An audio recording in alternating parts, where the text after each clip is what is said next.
Shalom Bapak Ibu Saudara. Sebelum kita memulai ibadah, mari perkatakan bersama Mazmur 91. Dalam lindungan Allah. Orang yang duduk dalam lindungan yang maha tinggi dan bermalam dalam naungan yang maha kuasa akan berkata kepada Tuhan, tempat perlindunganku dan kubu pertahananku, Allahku yang kupercayai. Sungguh, dialah yang akan melepaskan engkau dari jerat menangkap burung, dari penyakit sampar yang busuk. Dengan kepaknya ia akan menudungi engkau, di bawah sayapnya engkau akan berlindung, kesetiaannya ialah perisai dan pagar tembok. Engkau tak usah takut terhadap kedahsyatan malam, terhadap panah yang terbang di waktu siang, terhadap penyakit sampar yang berjalan di dalam gelap, terhadap penyakit menular yang mengamuk di waktu petang. Walau 1.000 orang rebah di sisimu, dan 10.000 di sebelah kananmu, tetapi itu tidak akan menimpamu. Engkau hanya menontonnya dengan matamu sendiri dan melihat pembalasan terhadap orang-orang fasik. Sebab Tuhan ialah tempat perlindunganmu yang maha tinggi, telah kau buat tempat perteduhanmu. Malapetaka tidak akan menimpa kamu, dan tulah tidak akan mendekat kepada kemahmu. Sebab malaikat-malaikatnya akan diperintahkannya kepadamu untuk menjaga engkau di segala jalanmu. Mereka akan menantang engkau di atas tangannya, supaya kakimu jangan terantuk kepada batu. Singa dan ular tedung akan engkau lampahi. Engkau akan menginjak anak singa dan ular naga. Sungguh, hatinya melekat kepadaku. Maka aku akan meluputkannya. Aku akan membentenginya, sebab ia mengenal namaku. Bila ia berseru kepadaku, aku akan menjawab. Aku akan menyertai dia dalam kesesakan. Aku akan meluputkannya dan memuliakannya. Dengan panjang umur akan kukenyangkan dia, dan akan kuperlihatkan kepadanya keselamatan daripadaku. Amin. Apa yang dimaksud dengan Pentakosta ketiga? Pentakosta ketiga adalah pencurahan Roh Kudus yang dahsyat di zaman ini melebihi yang terjadi di Azusa Street. Pentakosta ketiga akan mengakibatkan penuaian jiwa yang terbesar dan yang terakhir sebelum Tuhan Yesus datang kembali. Pentakosta ketiga akan membangkitkan generasi Yeremia, yaitu anak-anak muda yang dipenuhi Roh Kudus, cinta mati-matian kepada Tuhan Yesus, tidak kompromi terhadap dosa, dan akan bergerak untuk memenangkan jiwa. Pentakosta ketiga lahir di Indonesia dan bergerak ke bangsa-bangsa. Gerakan ini dari timur ke barat dan akan kembali ke Yerusalem. Pentakosta ketiga akan memberikan kuasa untuk menyelesaikan amanat agung, dan setelah itu Tuhan Yesus datang kembali. Shalom saudara, dalam VOP kali ini kita akan membahas mengenai pilar pernikahan Kristen dan LGBTQ. Dengan semakin maraknya isu-isu mengenai LGBTQ dan hal-hal yang terkait dengannya, gereja kita GBI Jalan Jenderal Gatot Subroto memandang perlu untuk memberikan panduan yang alkitabiah mengenai pernikahan. Di gereja kita, prinsip-prinsip alkitabiah mengenai pernikahan dikenal dengan nama 7 pilar pernikahan. Pilar pertama yang juga menjadi hukum pertama dalam pernikahan adalah pernikahan yang Allah tetapkan adalah antara seorang laki-laki dan seorang perempuan, di mana jenis kelamin laki-laki dan perempuan itu tetap sejak lahir. Kita bisa lihat bahwa prinsip ini menolak dosa homoseksual dan lesbian. Mengapa hal ini penting? Karena pada mulanya Allah menciptakan manusia laki-laki dan perempuan. Allah memberkati mereka dan memberi perintah untuk beranak cucu dan bertambah banyak memenuhi dan melakukan bumi. Kemudian dengan jelas Allah memberikan satu hukum bahwa seorang laki-laki akan meninggalkan ayahnya dan ibunya dan bersatu dengan istrinya, yang adalah satu orang perempuan sehingga keduanya menjadi satu daging. Jadi sesungguhnya pernikahan yang Allah ciptakan itu heteroseksual, yaitu antara satu orang laki-laki dan satu orang perempuan, bukan yang sesama jenis atau homoseksual. Perlu diingat juga bahwa ketika Allah menciptakan Adam sebagai seorang laki-laki dan Hawa sebagai seorang perempuan, Allah tidak bertanya pada siapapun. Allah menentukan gender seseorang dalam kedaulatannya dan tidak dapat diganggu-gugat oleh siapapun. Jadi jika seorang menolak gender yang Allah putuskan, hal itu seperti menolak Sang Pencipta, yaitu Allah sendiri. Bagaimana jika terjadi orientasi seksual yang berbeda dengan gender bawaan lahir? Hal tersebut sama dengan kondisi manusia berdosa yang cenderung untuk melakukan perbuatan-perbuatan yang melawan hukum Allah. Apakah seseorang dapat berkata, karena saya memiliki kecenderungan untuk melakukan perbuatan pelanggar hukum, jadi saya lakukan saja pelanggaran itu? Tentu tidak demikian. Orientasi yang keliru itu tidak dapat dijadikan alasan untuk melanggar hukum Allah, tetapi harus dikendalikan dan diarahkan kepada orientasi seksualnya yang benar, yaitu yang sesuai dengan gender bawaan lahirnya. Jadi ketika kelompok LGBTQ berusaha supaya keberadaan mereka dapat diterima secara legal di Indonesia, sekalipun banyak pandangan yang pro dan kontra, gereja perlu mengambil sikap yang sesuai dengan Alkitab. Sekarang mari kita lihat faktor-faktor apa saja yang menjadi penyebab LGBTQ. Faktor pertama yaitu adalah faktor pola asuh dalam keluarga. Faktor pengasuhan dalam keluarga punya pengaruh yang sangat besar terhadap perkembangan satu individu, dari bayi sampai dewasa. Perkembangan yang dimaksud mencakup tubuh, jiwa, dan rohnya. Karena itu parenting yang baik sangat penting supaya seorang anak yang akan berkembang dengan baik. Saul McLeod, seorang dosen dan peneliti dalam bidang psikologi, menemukan bahwa anak mengamati model yang memberikan contoh perilaku maskulin atau feminim. Setelah mengamati, anak tersebut akan berusaha meniru sekalipun perilaku tersebut tidak sesuai dengan gendernya. Karena anak akan meniru apa yang sering dilihatnya. Faktor kedua yaitu faktor lingkungan. Faktor lingkungan baik di dalam keluarga maupun di luar keluarga juga memiliki pengaruh yang besar. Dikatakan oleh Jonathan Tan, seorang transgender yang sudah dipulihkan di dalam nama Tuhan Yesus. Inilah pentingnya seorang anak harus diberlakukan sebagaimana identitas dirinya. Jika ia terlahir sebagai anak laki-laki, maka ia harus diperlakukan sebagai anak laki-laki. Diasuh dan dibesarkan sebagai seorang anak laki-laki. Demikian pula dengan perempuan. Proses perlakuan dan pengasuhan yang tidak sesuai sejak belia akan membentuk fondasi identitas diri yang tidak tepat pula hingga dewasa. Faktor ketiga adalah faktor psikologis. Faktor psikologis juga memiliki peran yang besar dalam mempengaruhi seseorang menjadi LGBTQ. Beberapa di antaranya tidak percaya Tuhan, tidak mendapat perhatian keluarga, trauma masa kecil, ejekan saat kecil, kekaguman yang berlebihan, kesalah pergaulan, sering menonton film porno, dan hal lainnya. Johannes Verkil, profesor misi dan penginjilan dari Belanda yang juga adalah misionaris yang melayani di Indonesia, menjelaskan bagi orang-orang tertentu kecenderungan homoseksual itu adalah akibat dari suatu perkembangan psikis yang terganggu. Mungkin terjadi bahwa kesalahan-kesalahan yang dibuat dalam pendidikan, pengalaman dalam masyarakat, gangguan-gangguan komunikasi dalam pertalian-pertalian dengan sekitar menimbulkan kecenderungan homoseksual dan pola-pola kelakuan. Bagaimana dengan argumen dari kelompok LGBTQ yang menyatakan bahwa mereka menjadi seperti kondisi mereka saat ini bukan karena keinginan mereka, tetapi karena faktor genetik yang mereka warisi. Faktanya, hingga saat ini di dalam dunia medis belum ada penelitian secara saintifik yang menunjukkan bahwa LGBTQ itu disebabkan karena faktor genetik. Jadi, setelah mengetahui hal-hal tersebut, bagaimana seharusnya sikap dan tindakan gereja mengenai hal ini? Untuk menjangkau dan memulihkan kelompok LGBTQ, gereja perlu memperhatikan hal-hal berikut. Pertama, Yesus mengasihi semua orang berdosa tanpa memandang dosa masa lalunya. Contohnya, Yesus mengasihi dan menolong wanita Samaria yang telah bergonta-ganti pasangan sehingga wanita itu berubah dari seorang wanita yang hidup bebas menjadi seorang penginjil yang memenangkan banyak jiwa. Yang kedua, salah satu penyebab kuat LGBTQ ialah faktor pola asuh keluarga. Karena itu gereja harus memfasilitasi para orang tua untuk dapat melakukan parenting dengan benar. Ketiga, gereja harus menghindari sikap menghakimi kelompok LGBTQ. Mereka harus berusaha menjangkau dan melayani mereka. Keempat, gereja-gereja di Indonesia perlu aware dengan perkembangan kelompok LGBTQ di Indonesia. Diperkirakan saat ini di 25 provinsi di Indonesia telah ada organisasi LGBTQ yang telah berusaha dengan berbagai upaya agar LGBTQ dapat diterima secara legal di negeri ini. Sebagai kesimpulan, kita mengerti bahwa pernikahan yang Allah tetapkan adalah satu orang laki-laki dan satu orang perempuan, di mana jenis kelamin laki-laki dan perempuan yang dimaksud adalah bawaan sejak lahir. Faktor pola asuh keluarga yang tidak sehat dan faktor lingkungan adalah dua faktor yang menyebabkan LGBTQ. LGBTQ bukan disebabkan oleh faktor genetik, karena LGBTQ dapat disembuhkan bila yang bersangkutan memiliki keterbukaan. Dengan kasih Kristus, gereja dapat menjangkau dan memulihkan kaum LGBTQ. Saat ini kelompok LGBTQ telah berkembang di Indonesia. Oleh karena itu, gereja-gereja di Indonesia perlu membangun jaringan kerjasama untuk membuat pelayanan yang terencana dan berkelanjutan untuk melayani dan memulihkan kaum LGBTQ. Saudara, untuk penjelasan lebih lengkapnya dari tim teologi kami, silakan buka link yang ada di atas atau scan QR Code yang tersedia. Tuhan Yesus memberkati.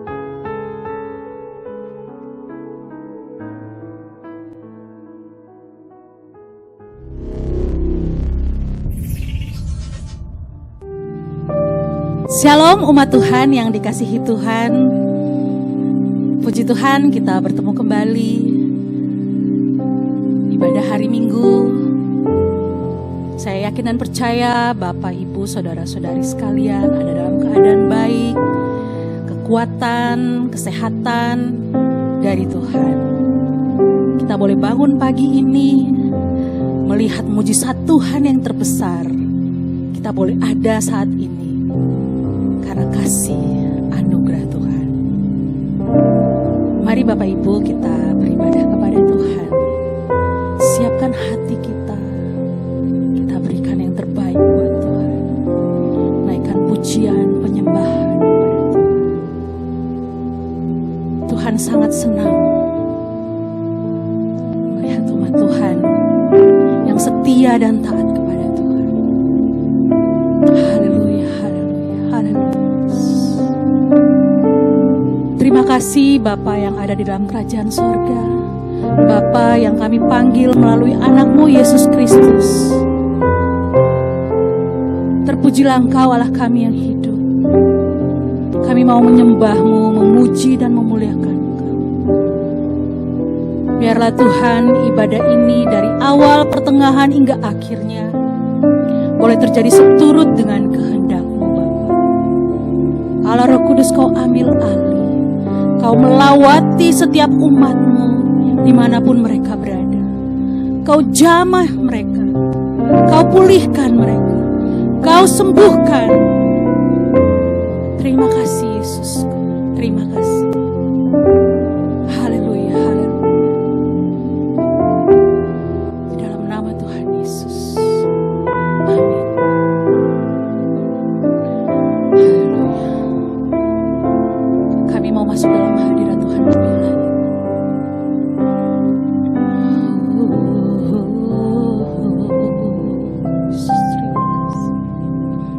Seperti saya haus, rindu aliran sungai-Mu.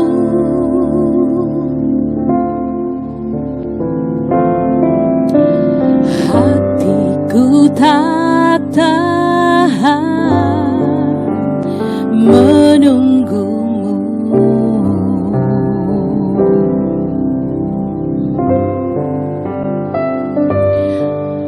Bagai tanah gersang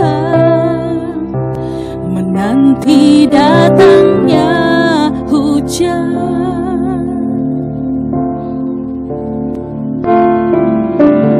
begitupun jiwaku Tuhan, seperti rusa yang haus.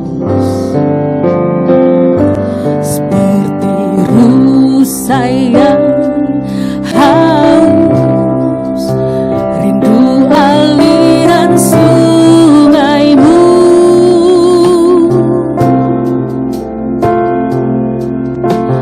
Hatiku tak tahan menunggu-Mu.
Mari Bapak Ibu sekalian, saya undang kita bangkit berdiri, kita angkat pujian ini dari awal. Haleluya. Seperti rusa yang haus, rindu aliran sungaimu.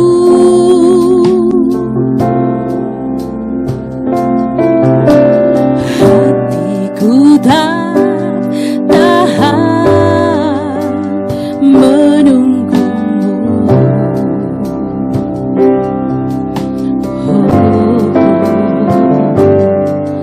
Bagai tanah gersang menanti datangnya hujan,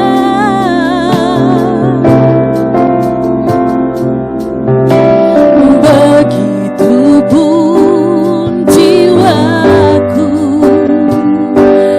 Tuhan, hanya Engkau, hanya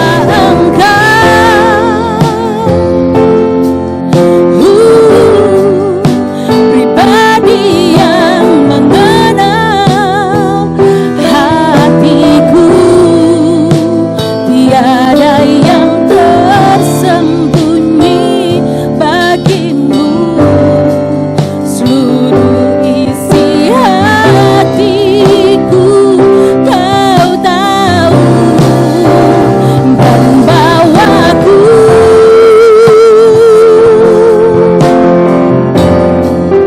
untuk lebih dekat lagi padamu,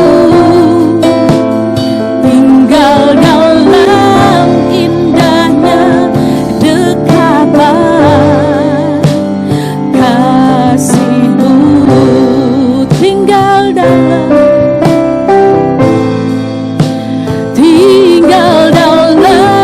indahnya dekapan kasih-Mu.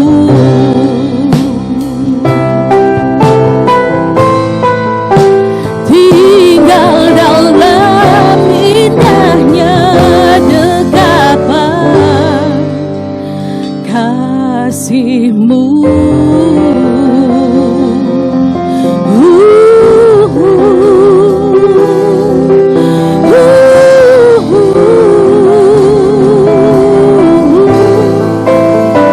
Haleluya, haleluya. Kami mau tinggal dalam dekapan-Mu, menikmati bait-Mu. Haleluya, haleluya. Glory, haleluya. Terima kasih Tuhan, hanya Kau Tuhan Yesus yang mengenal hatiku.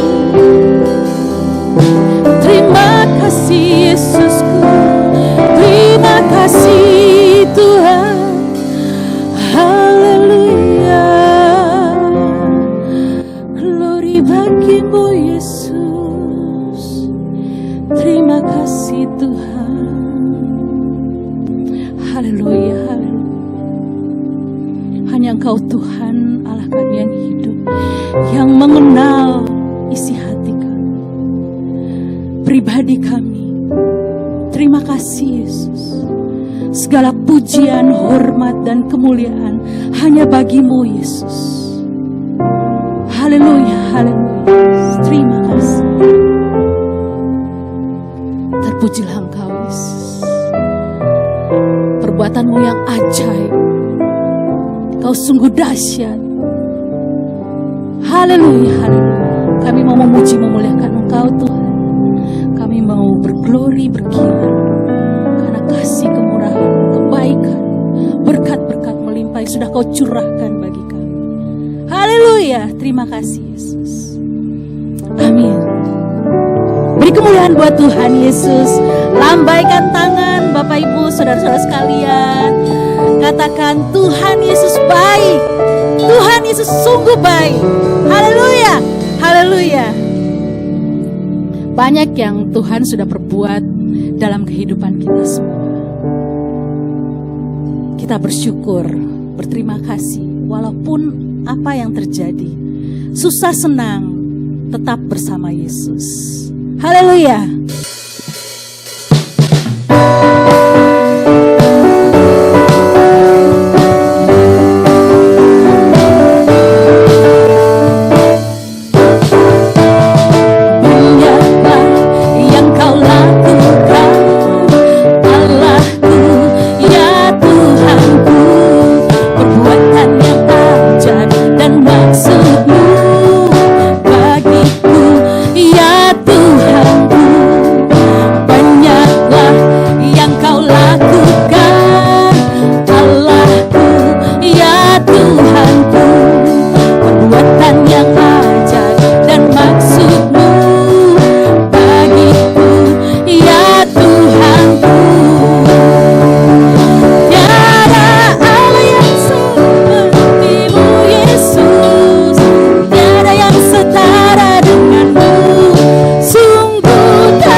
Kerinduan kita semua adalah mencari wajah Tuhan.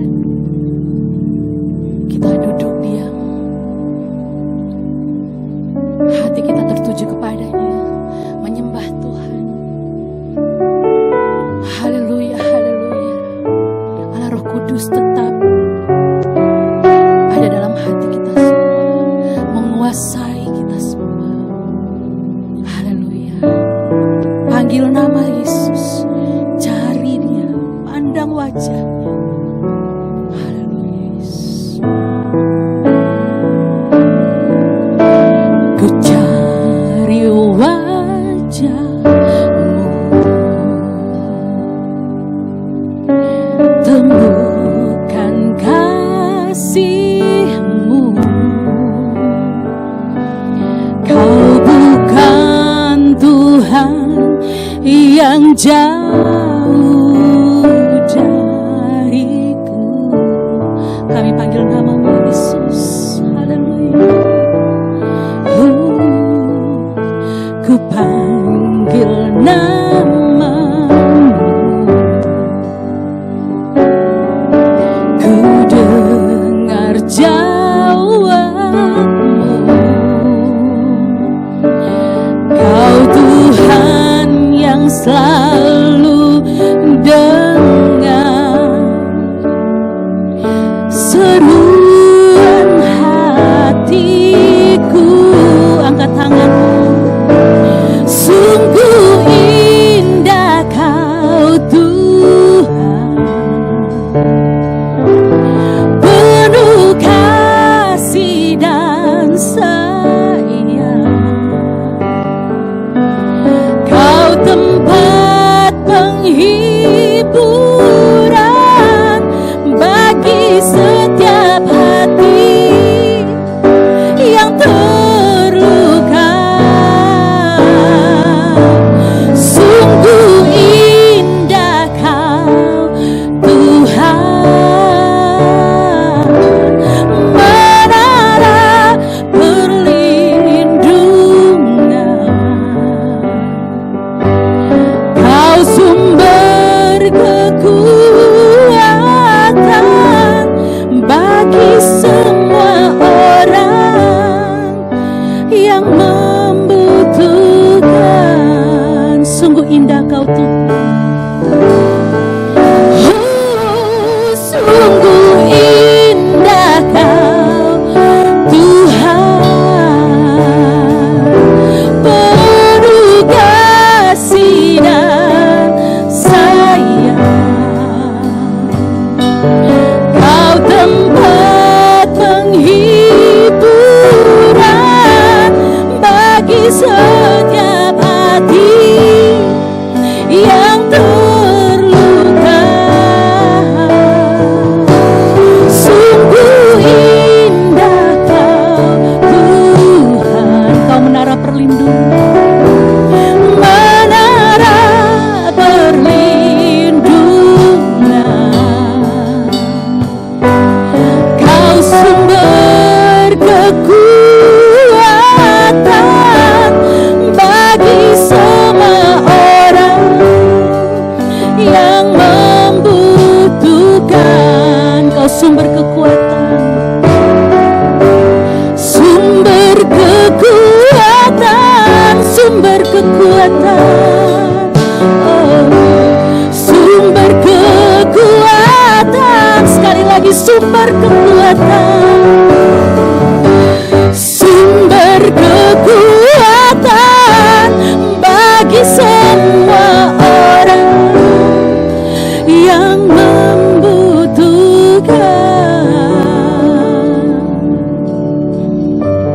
Haleluya Yesus, haleluya Yesus. Terima kasih. Mari Bapak Ibu yang dikasihi Tuhan, saya mau ajak kita bersama-sama bersatu hati untuk berdoa syafaat. Bapa di surga, Bapa yang baik, kami bersyukur ya Bapa, kalau kami boleh ada di tahun yang baru, tahun 2022 ya Tuhan, tahun paradigma yang baru. Kami percaya Bapa, kasih setiamu dan rahmat-Mu terus akan menyertai kami di sepanjang tahun ini. Dan kami juga percaya Tuhan ada janji-janji Tuhan yang luar biasa yang Tuhan sediakan bagi setiap kami. Oh terima kasih Tuhan. Pagi hari ini kami bersama dengan umat-Mu boleh bersama-sama memuji dan menyembah-Mu. Biar Tuhan pujian dan penyembahan kami ini Tuhan boleh menjadi dupa yang harum dan menyenangkan hati-Mu ya Tuhan. Oh terima kasih ya Tuhan, terima kasih. Pagi hari ini kami juga hendak naikkan doa-doa syafaat kami di hadapan-Mu. Kami bawa bangsa kami, negeri kami Indonesia dalam tangan-Mu ya Tuhan. Biar belas kasihan Tuhan, lawatan dan anugerah-Mu boleh tercurah bagi bangsa kami. Lawat bangsa kami ya Tuhan, dari Sabang sampai Merauke ya Tuhan. Biar Pentakosta ketiga ya Tuhan, pencurahan Roh Kudus yang terbesar dan terakhir itu boleh digenapi atas negeri kami Indonesia ya Tuhan. Dan biar banyak jiwa-jiwa boleh mengalami perjumpaan dengan Engkau. Dan banyak jiwa-jiwa diselamatkan ya Tuhan. Oh terima kasih Tuhan. Penuhi Indonesia dengan kemuliaan Tuhan. Tuhan, pagi hari kami juga berdoa bagi pemimpin bangsa kami.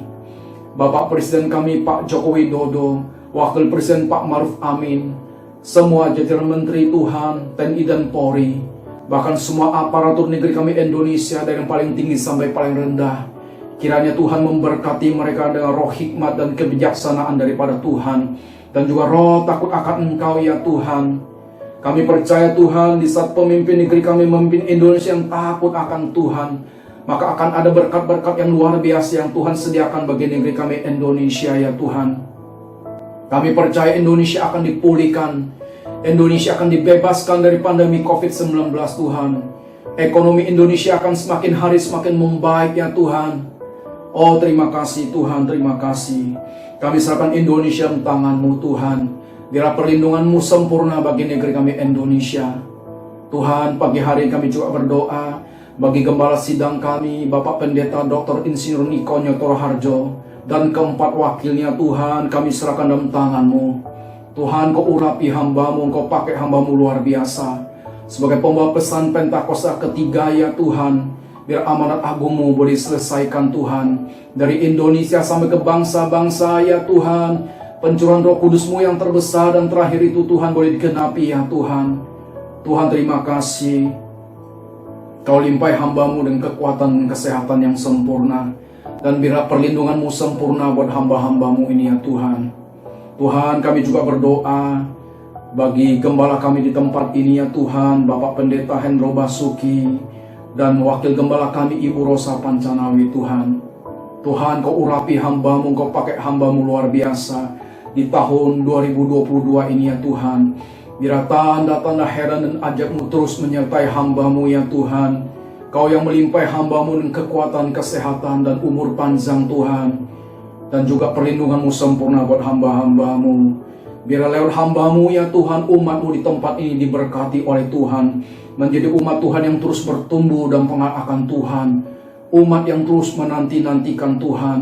Umat yang berjaga-jaga ya Tuhan. Umat yang berbuah dan berbuah ya Tuhan. Oh terima kasih Tuhan, terima kasih. Kami serahkan hamba-hamba-Mu dalam tangan-Mu ya Tuhan. Tuhan, pagi hari ini kami juga berdoa buat umat Tuhan di tempat ini. Tuhan, lawatan Tuhan boleh turun atas umat-Mu pagi hari ini. Pribadi lepas pribadi ya Tuhan. Jangan ada yang terlewatkan ya Tuhan. Pagi hari ini saya berdoa kalau ada mereka yang lemah, biar kekuatan daripada Tuhan terus melimpah atas kehidupan mereka. Pulihkan mereka ya Tuhan. Kalau pagi hari ini mereka ada yang sakit Tuhan, saya berdoa dalam nama Yesus Tuhan. Oleh kuasa bilur-bilur darah-Mu mereka disembuhkan. Kalau hari ini mereka ada yang terikat ya Tuhan, saya berdoa di dalam nama Yesus Tuhan. Belenggu-belenggu itu dipatahkan Tuhan. Hidup mereka dipulihkan oleh Tuhan. Kalau hari-hari mereka Tuhan ada pergumulan dalam pekerjaan mereka Tuhan, Tuhan yang tolong. Tuhan bukakan pintu-pintu yang tertutup ya Tuhan. Tuhan memberkati umat-Mu bahkan sampai berlimpah-limpah. Tuhan, biar perlindungan-Mu sempurna bagi umat-Mu ya Tuhan. Jauhkan umat-Mu daripada yang jahat ya Tuhan. Terima kasih Tuhan. Kalau sebentar Tuhan, kami boleh mendengarkan sebagian kebenaran firman-Mu. Siapapun hamba-Mu yang Engkau utus pagi hari ini, kiranya pengurapan dari Tuhan terus atas hamba-Mu. Tuhan pakai hamba-Mu ya Tuhan, biar setiap perkataan yang disampaikan hamba-Mu semuanya berasal dari isi hati-Mu saja Tuhan. Sembunyikan hamba-Mu di balik salib-Mu ya Tuhan, dan berkati kami umat-Mu. Tuhan, berkati hati kami ya Tuhan, menjadi tanah yang subur ya Tuhan, dan telinga kami seperti telinga seorang murid yang siap terima kebenaran firman-Mu. Biar firman-Mu pagi hari yang kami dengar ya Tuhan, boleh kami hidupi dalam kehidupan kami Tuhan, dan boleh menjadi kekuatan bagi kami sampai hari-hari selanjutnya ya Tuhan. Terima kasih Bapa, terima kasih. Kami yang siap terima firman-Mu ya Tuhan, mari kita sama-sama katakan amin.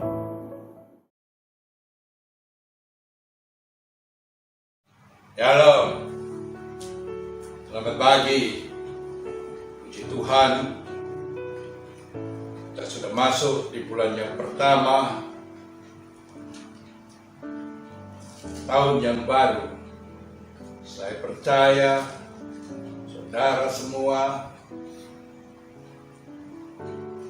tetap masa depan, tetap tatap di depan kita, mantapkan langkah kita, teguhkan pikiran kita bahwa di tahun ini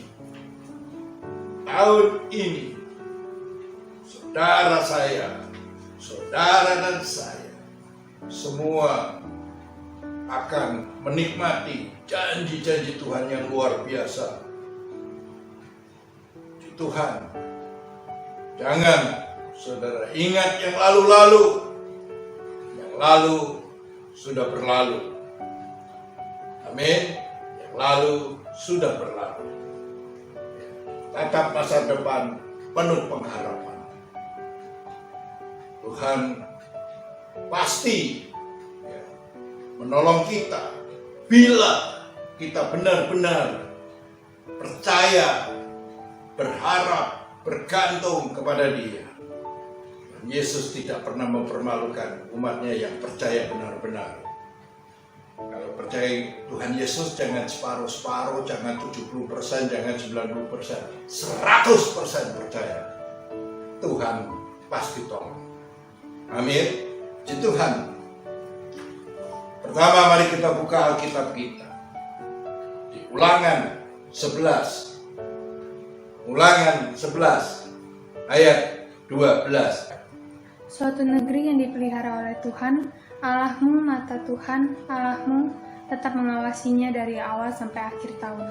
Amin. Ini janji Tuhan. Pegang. Tuhan mengawal kita. Ya, lihat. Luar biasa. Tidak ada Allah lain. Ya, tidak ada tempat lain yang begitu menolong semua anak-anaknya. Hanya Yesus. Hanya Yesus. Dari kapan? Dari awal sampai nanti. Sepanjang tahun Tuhan tolong kita. Apakah Corona Omikron ini berakhir? Sudahlah, itu urusan Tuhan. Yang penting kita lakukan bagian kita. Jalani saja. Yang penting kita tetap menjadi saksi. Apa itu saksi Tuhan? Ya, bukan bersaksi di mimbar gini ngomong, bicara macam-macam. Ya. Saksi artinya sepanjang hari, dimanapun kita berada. Dimanapun, di tempat kerja, dimanapun saudara berada, jadi saksi. Artinya, saudara dan saya beda dengan orang-orang yang tidak percaya Tuhan. Tunjukkan, itu namanya bersaksi. Itu namanya beribadah setiap hari. Kalau ke gereja itu namanya berkumpul, bersekutu. Ingat, kita ini bukan beragama. Kalau agama itu ada aturan-aturan syariatnya yang bagaimana harus diikuti. Tapi kita ini jadi pengikut Yesus. Apa yang Yesus lakukan waktu Dia ada di dunia, apa yang Dia lakukan, itu juga yang harus kita lakukan. Kasih-Nya tidak ada habis-habisnya. Demikian juga saudara dan saya. Tuhan tidak pernah merancangkan yang gak baik. Tidak ada. Tuhan selalu merancangkan kebaikan. Tidak ada rencana Tuhan yang kecelakaan. Lihat aja itu. Ya. Di Yeremia 29 ayat 11. Yeremia 29 ayat 11. Sebab aku ini mengetahui rancangan-rancangan apa yang ada padaku mengenai kamu. Demikianlah firman Tuhan, yaitu rancangan damai sejahtera dan bukan rancangan kecelakaan, untuk memberikan kepadamu hari depan yang penuh harapan. Amin. Ya. Tuhan tahu rancangan kepada kita semua. Gak ada rancangan kecelakaan. Kalau sampai terjadi kecelakaan atau bagaimana, koreksi diri. Mungkin kita kurang hati-hati, kurang sabar, ya, maka terjadi. Tapi kalau kita tahu bahwa Tuhan nggak pernah merencanakan begitu supaya kita celaka, ya, kesakitan, nggak ada. Rancangannya apa? Aku ini mengetahui rancangan-rancangan apa yang ada padaku mengenai kamu. Nah, ya kan? Demikianlah firman Tuhan, yaitu rancangan damai sejahtera dan bukan rancangan kecelakaan. Tuhan mau kita semua ini damai sejahtera. Jadi kalau ada berita-berita yang menakutkan atau bagaimana sehingga saudara bisa ada rasa takut, gentar, jangan dengerinnya. Baca firman Tuhan. Baca firman Tuhan, ya. Karena memang hidup kita ini 100% ada di tangan Tuhan. Tapi kembali lagi, apakah kita sudah yakin bahwa, ya, benar-benar kita percaya pada Dia? Kadang-kadang berpikir, Tuhan, aku nggak mau begitu, yang begini, sudahlah. Kita ini ikut saja apa yang Tuhan katakan, ya. Kalau kita mengerti, ya, bahwa kita ini manusia ini hidup, ya, bukan dari roti saja, ya. Di Ulangan 8 ayat 3b. Jadi ia merendahkan hatimu, membiarkan engkau lapar dan memberi engkau makan mana yang tidak engkau kenal dan yang juga tidak kenal oleh nenek moyangmu, untuk membuat engkau mengerti bahwa manusia hidup bukan dari roti saja, tetapi manusia hidup dari segala yang diucapkan Tuhan. Amin. Jadi kita bukan cuma makan nasi saja, tapi kita juga makan firman. Kenapa? Firman itu adalah pelita bagi kakiku, terang bagi jalanku. Jadi makan firman juga. Oleh karena itu baca firman Tuhan setiap hari. Sebaiknya setiap pagi. Ya, kalau pagi kan kita pasti ketemu sama Tuhan. Datang ngobrol, malam ngobrol. Ya, baca firman Tuhan juga. Ya. Kalau kita lakukan itu, ya, bukan artinya nggak punya masalah dalam satu hari, ada. Tapi masalah itu tujuannya untuk menguatkan kita, ya, untuk Tuhan menyatakan pertolongannya kepada kita. Jadi jangan terus usah marah-marah. Sabar dah, percaya. Kalau hidup kita benar-benar kita serahkan sama Tuhan. Ya, dan ceritanya orang Kristen itu sampai menderita gitu. Ya, semua orang bisa punya masalah, cuman gak sampai. Yang saya maksud itu, wah, gak ada kayak jalan buntu, enggak. Karena Tuhan sendiri ngomong, akulah jalan, ya, jalan dan kebenaran dan hidup. Maka sering saya bilang, ngikut Yesus nggak gampang, ya, banyak ujiannya. Bukannya karena masalah bagaimana, Tuhan sendiri yang ngomong, ngikut Dia, ngikut Yesus, kita harus sangkal diri, pikul salib. Namanya pikul itu beban. Pasti ada hal-hal yang berat buat kita sebetulnya. Tapi Tuhan juga bilang, bebanku itu ringan. Belajarlah kepadaku. Kembali lagi belajar. Ya. Semakin dekat kita dengan Tuhan, semakin banyak masalah kita hadapi. Tapi semua itu untuk menguatkan lagi. Kita lebih percaya sama Tuhan. Jadi kalau kita hidup gak pernah berpengalaman dengan Tuhan, akhirnya yang bekerja ini. Terus akal kita, pikiran kita. Tapi kalau kita percaya sama Tuhan, Tuhan bilang, jangan itu, ini. Ya, lakukan, ikuti. Jangan dilawan.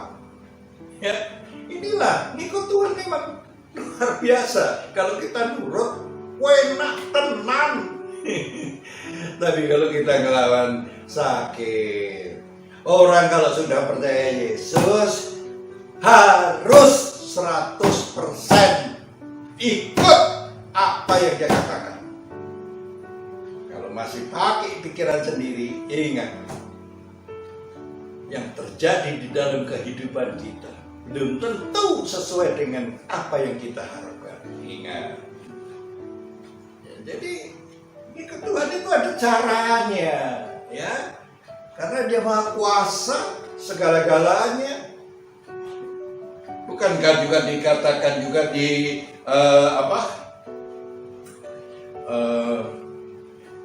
di Yohanes ya, dikatakan juga kan di situ bagaimana bahwa akulah pokok anggur, kamulah carang dan ranting-rantingnya, dan kamu tidak akan berbuah kalau tidak melekat kepada aku, tidak dapat berbuat apa-apa. Luar biasa kan? Jelas. Jadi di dalam tahun ini rubah cara berpikir kita. Kalau yang tahun lalu bagaimana? Rubah, yang nggak benar, rubah. Jalan di tahun ini, ya bersama Tuhan Yesus. Saya jamin, saudara akan menjadi orang yang berkemenangan. Bahkan firman Tuhan yang katakan lebih dari pemenang. Artinya apa? Segala Tuhan yang melakukan. Nah, kita bertindak. Karena cuma beriman, doa, gak bertindak ya gak bisa. Harus bertindak. Melakukan. Karena tanpa perbuatan mati iman kita percuma. Ya. Selama saya mengikut Tuhan Yesus, ujian-ujian macam apa yang gak saya alami. Apakah terus saya mundur? Enggak. Tambah maju. Karena saya tahu kita bergantung, berharap kepada Dia. Pasti, ya, saya bilang pasti pertolongan Tuhan akan datang dan Dia akan tolong. Yang penting cari dulu, Yesusnya cari dulu, ya kan? Cari dulu kerajaannya. Lukas 12 ayat 31. Ya. Tetapi carilah kerajaannya, maka semuanya itu akan ditambahkan juga kepadamu. Apa Tuhan katakan? Cari dulu kerajaan. Cari dulu Yesus. Bagaimana Pak nyarinya? Ya, tiap hari ketemu, pagi ketemu, baca firman, berjalan. Kalau orang di sono bisa ketemu Tuhannya gitu ya 5 kali sehari. Kalau kita orang Kristen lebih, karena kita bukan beragama, lebih dari beragama, yaitu mengikut Yesus. Lagi kamu mau naik kendaraan harus starter, ketemu ngomong, tolongin Tuhan, aku mau jalan ini sampai di tempat tujuan. Entah di mana tujuan saudara, ketemu ngomong lagi. Itu terus makan pagi, ngomong lagi, kerja, ngomong, siang makan, ngomong lagi, mau pulang sore, ngomong lagi. Jadi hubungan itu selalu ada sampai malam, sampai kita mau tidur. Terakhir di tempat tidur ngomong, ya bukan sambil tiduran maksud saya, pikir di pinggir gitu, ya bukan ngobrol. Tuhan makasih hari ini, sepanjang hari ini pertolonganmu Tuhan luar biasa, ya berkatmu luar biasa, ya ucapkan terima kasih. Udah lakukan itu setiap hari. Kembali lagi yang tadi, makananmu bukan hanya roti saja, bukan nasi saja. Ikuti. Saudara semua yang mendengarkan, ikuti. Yesus segala-galanya. Yesus segala-galanya. Tidak ada yang lain. Tidak ada Allah lain. Allah hanya satu, Yesus. Juru selamat tidak ada yang lain, hanya satu, Yesus. Di bawah kolong langit ini tidak ada nama yang diberi oleh Allah yang mana kita bisa beroleh selamat, hanya nama Yesus. Percaya. Kesehatan kita jaga, ya, makan ya secukupnya, tidur secukupnya, istirahat secukupnya, kerja secukupnya juga. Amin. Kita ini kerja untuk hidup, bukan hidup untuk kerja. Jangan salah. Karena Tuhan yang bilang, bila kamu tidak bekerja, jangan makan. Artinya apa? Anak Yesus harus bekerja. Harus bekerja. Pak, saya kena PHK. Belum bekerja, belum punya kerja. Minta. Sungguh-sungguh minta. Tuhan pasti beri. Mantap. Jangan mikir kalau udah kamu kerja di sini. Tuhan, perusahaannya kecil. Saya minta yang perusahaan gede. Jangan tawar-menawar dengan Tuhan. Lihat nanti, walaupun perusahaan yang ditunjuk Tuhan yang kecil itu, saudara di situ nanti lebih besar lagi.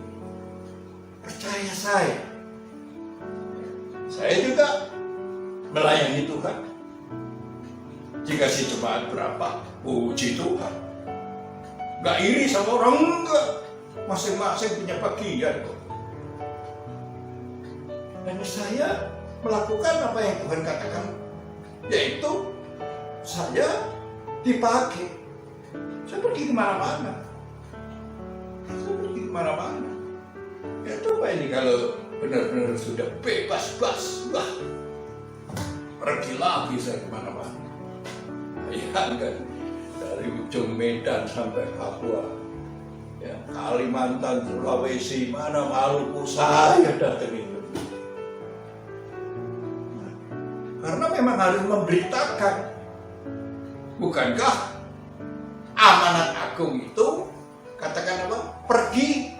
Betul? Ya, coba nanti saya baca, nanti takut lupa lagi ya. Nah, ini Yesus perintahkan supaya kita pergi melayani, ya.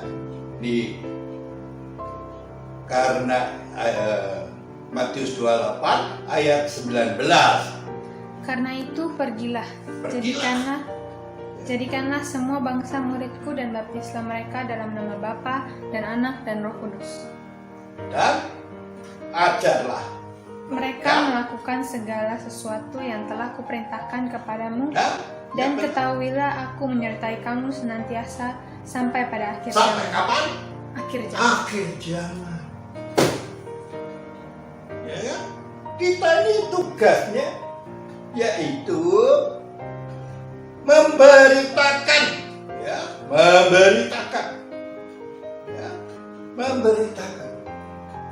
Kita beritakan orang itu bertobat. Yang bikin bertobat Yesus. Karena Tuhan katakan, bukan kamu yang memilih aku, tapi aku yang memilih kamu. Jadi tugas kita apa? Memberitakan. Jadi saksi hidup kehidupan kita hari demi hari. Itu namanya menjadi kesaksian. Beritakan. Jangan malu-malu. Kalau saya mau diapain, mati ya udah. Asal hidup untuk Yesus, mati adalah keuntungan. Jangan mati kok ada keuntungan. Tunggu dulu, Bung. Hidupnya untuk Yesus enggak. Kalau saya untuk Tuhan. Saya nggak ada mikir kaya lagi. Oh, sudah. Enough. Apa yang saya beri? Tuhan beri. Itu upah. Ya. Makanya nggak perlu dilihat siapa pimpinan kita. Terus pamer mana, nggak perlu. Jangan cari pujian dari orang, jangan. Biar Tuhan yang mengangkat kita. Tuhan yang mengangkat kita. Tidak ada orang yang bisa menurunkan kita. Tapi kalau mau coba mempopulerkan diri sendiri, saudara nanti bisa jatuh kalau tidak ada Tuhan Yesus. Amin. Makanya jalani saja.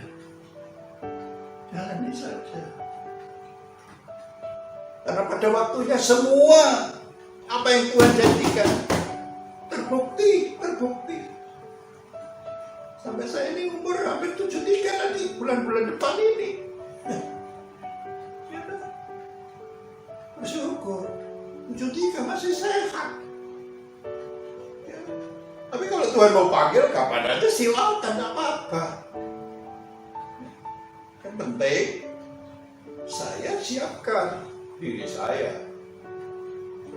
Jangan menabung di bumi, di dunia ini. Tabung sana. Pikirkan yang hal-hal yang di atas. Urusan surga. Nah, berapa lama? Jalan aja. Nah, buat kita, buat kami semua, sekali Yesus, tetap Yesus. Walaupun apapun yang terjadi, tetap percaya, gak akan goyah. Ya. Kita harus tahu juga, keinginan ini itu berlawanan dengan Tuhan. Perseteruan, kalau Alkitab bilang, itu ayatnya di Roma 8 ayat 7. Coba. Sebab keinginan daging adalah perseteruan terhadap Allah.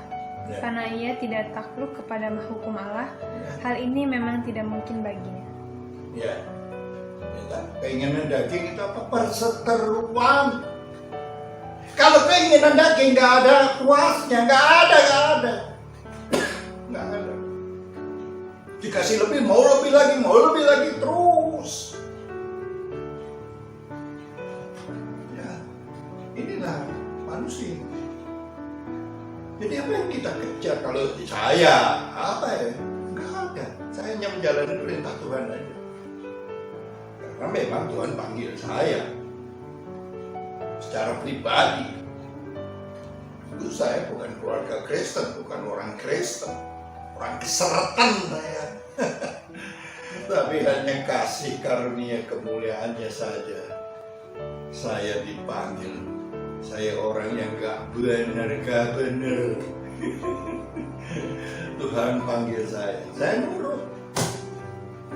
Ya, saya nurut.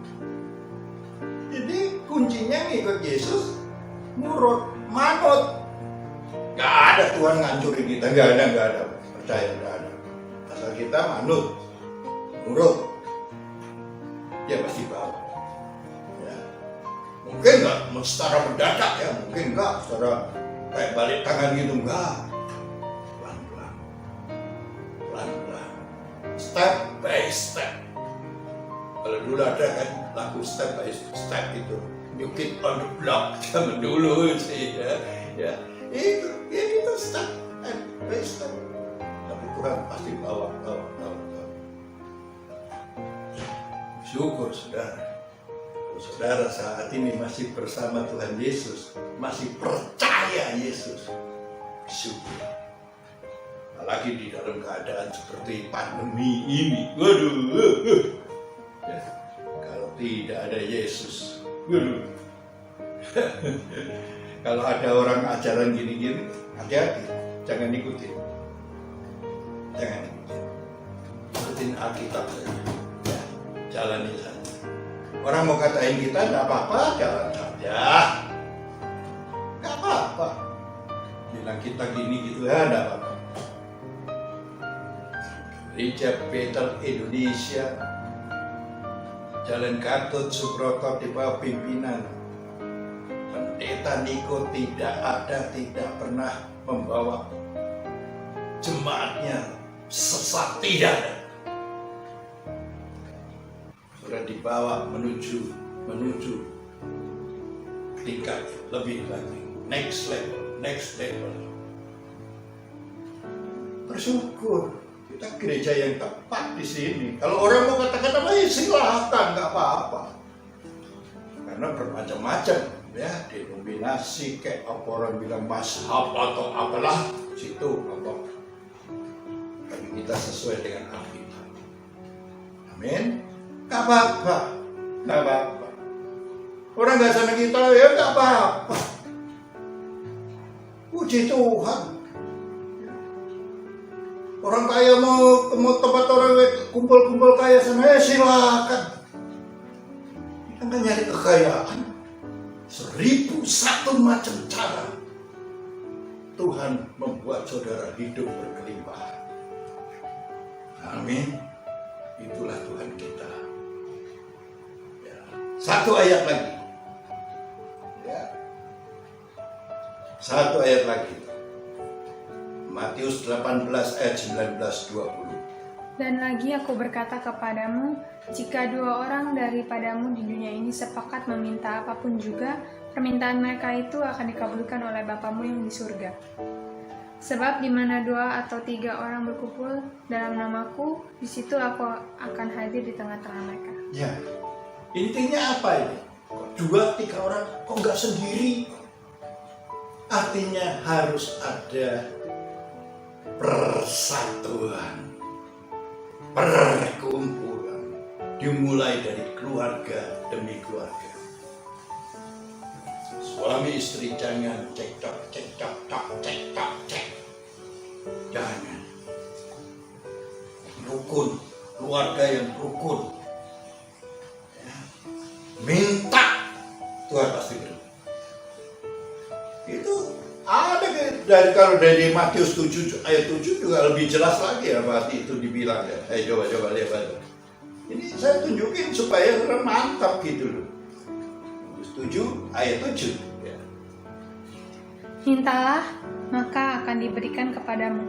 Carilah, maka kamu akan mendapat. Ketoklah, maka pintu akan dibukakan bagimu. Amin. Minta. Jangan minta sama orang. Jangan berharap manusia. Tuhan katakan apa? Terkutuk. Tapi diberkatilah orang yang bergantung berharap sama Tuhan Yesus. Amin. Puji Tuhan. Hadapi tahun ini, jalani tahun ini bersama Tuhan Yesus. Sukacita selalu. Amin. Mari kita berdoa. Bapa, terima kasih untuk segala sesuatu apa yang Tuhan sudah taruh di hati, Anda sampaikan. Biarlah yang mendengarkannya Tuhan boleh merenungkan dan melakukannya. Terima kasih Tuhan Yesus. Engkau baik, sungguh baik, teramat sangat baik. Terima kasih. Dalam nama Tuhan Yesus, kami berdoa mengucap syukur dan berterima kasih. Haleluya. Amin.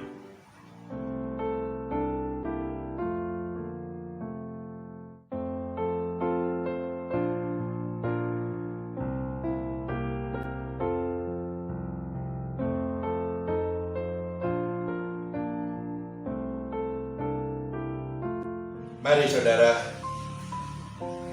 dimanapun saudara berada, kita akhiri ibadah kita pada pagi hari ini. Mari kita minta berkat dari Tuhan, supaya Tuhan memberkati kehidupan kita sepanjang tahun ini. Mari angkat kedua tangan saudara semua.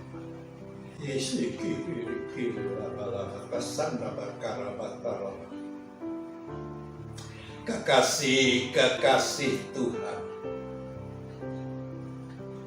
terimalah berkat, kasih, damai sejahtera dari Allah Bapa di dalam Anak yang tunggal Tuhan Yesus Kristus.